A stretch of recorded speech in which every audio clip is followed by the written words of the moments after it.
It was 8 years ago when we got the call. My sister Carrie has breast cancer.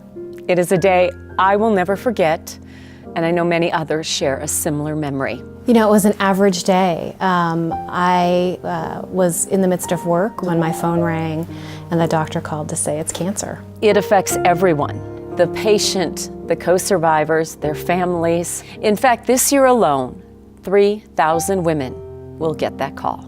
In 2007, Dr. Lambert diagnosed it, and it did show in both breasts. He wanted to go into the MRIs and do everything immediately. So he said, let's get on this right away. And I said, gee, I've got a cruise going to Hawaii next week.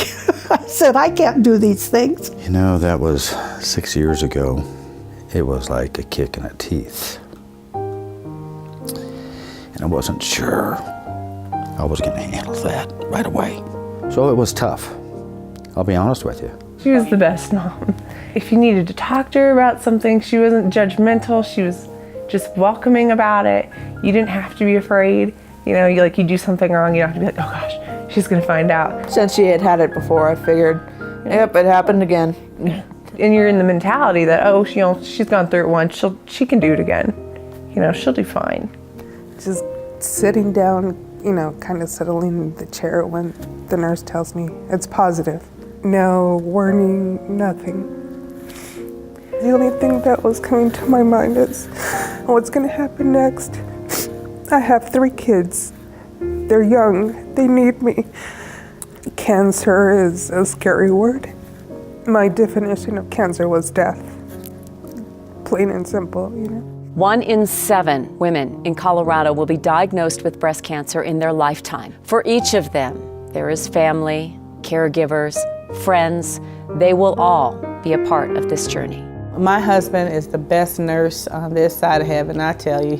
It was just, and my kids, all my boys, my son, my oldest son, he's a really big guy. And he would never let me walk. He would always carry me in, you know, out of treatment because I was really sick. I mean, you know, at stage 3B, and then having both the breasts removed, it was very difficult. My mom, Linnea Basie, she was an amazing woman. She was just so loving. We had so much fun together. She had such a great sense of humor. Being kind of a co-survivor, it's tough. And after my mom died, I mean, every time it was Mother's Day, it was the most horrible holiday of the year. And to not have my mom be there for my wedding and for the birth of my kids, and it's really tough, and it's kind of like each milestone you wish your mom was there to celebrate it with you.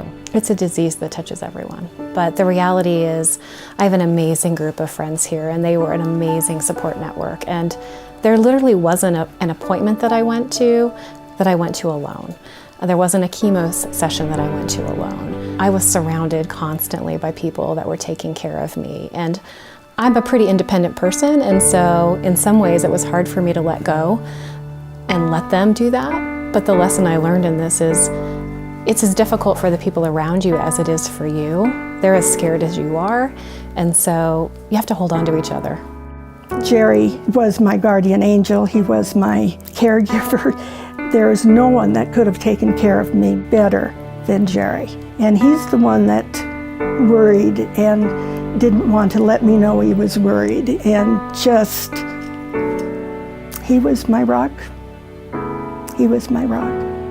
When I saw her go away in the operating room, I couldn't take it right then and there. I was strong for her.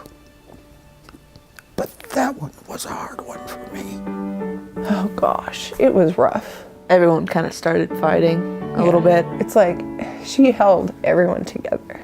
So like she got sicker, and we just started to argue and bicker, and like she needed us to be there, and like we tried. We did everything she needed us to do. But it's just like when the door shut and she was in bed, it's like everything fell apart. So it was like 2 days before she finally, she couldn't fight it. An ambulance had to come and take her into hospice because we just couldn't take care of her anymore. We tried so hard. By the time she got there, she just started sleeping and she never woke up.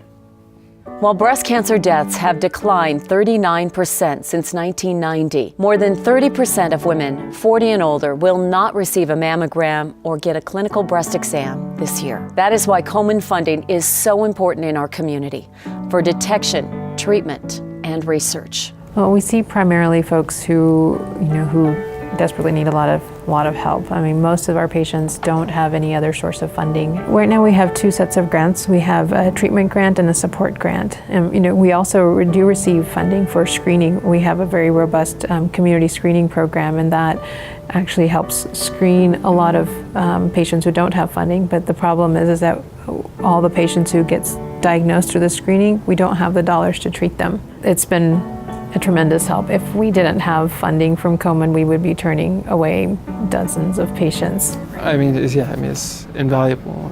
Komen's, I believe, the largest private donor, which means they can target things that are maybe a bigger leap, or a little more risky, that could lead to something really important. And also, they're reliable. They're going to be there. We all share in the hope that because of Komen, one day we will know a world without breast cancer. And my hope is that the research, especially the basic science research focusing on cancer, is going to come up with a definitive treatment. The work is not done yet. No, absolutely not. Is there a cure in sight? Hopefully. Is it going to happen someday? I believe it will. My hope for the future is just be cancer-free. If one day that they could cure cancer, and I just want to be able to say, Komen made this happen. That would be the greatest relief. Thank you. Thank you from the bottom of my heart. I couldn't have done it alone. To all the survivors out there, we applaud your courage. Stay healthy, stay strong. To the co-survivors, keep caring for your loved ones, but make sure you take care of you. To the doctors, clinicians, and researchers, we are so grateful for you. Keep up the good work, and we know you're not done yet. And to all of you, thank you for your continued support of Komen. Please keep walking with us down the path toward a cure. We simply cannot do it without you.